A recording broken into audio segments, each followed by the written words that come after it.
شفت النهائي هذا العربي اللي بين الهلال والنصر، أنا أشوف أنه يفوق نهائي الليبرتادورس، يفوق النهائي الأفريقي، يفوق النهائي القاري الآسيوي من حيث المتعة والإثارة. دائما نكون متوازنين وعادلين. هل كنت تتوقع أنه 2023 بيكون في ملاعبك نيمار وكريستيانو وبنزيما ومحرز؟ هل الفرصة حتكون مواتية للاعب السعودي؟ احنا نشوف فعلا أن ممكن لاعب أجنبي يجلس على الدكة.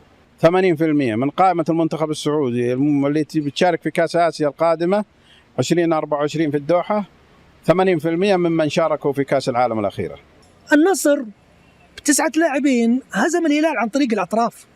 هذا أنا أشوف أنه قصور فني. كورة من الحارس نواف الغنام على طول حط الكرة، يعني أي لمسة جول.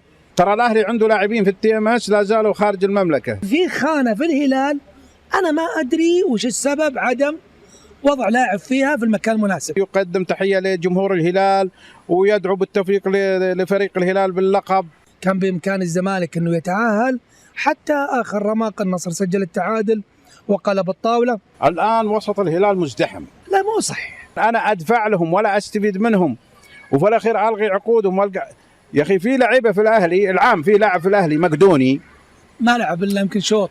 مقدوني كان يلعب على حساب الأهلي في تركيا. أنا النصر أقول مو محتاج حارس أجنبي بصراحة.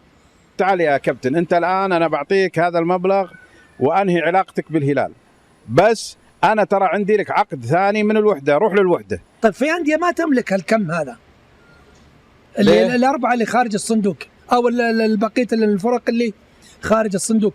الهلال ما صار الأول ولا الثاني ولا الثالث ولا حتى الرابع. يا عبد المحسن لا تنزل التصريح. لا بنزل التصريح. ما هو معقول اللي قاعد يصير.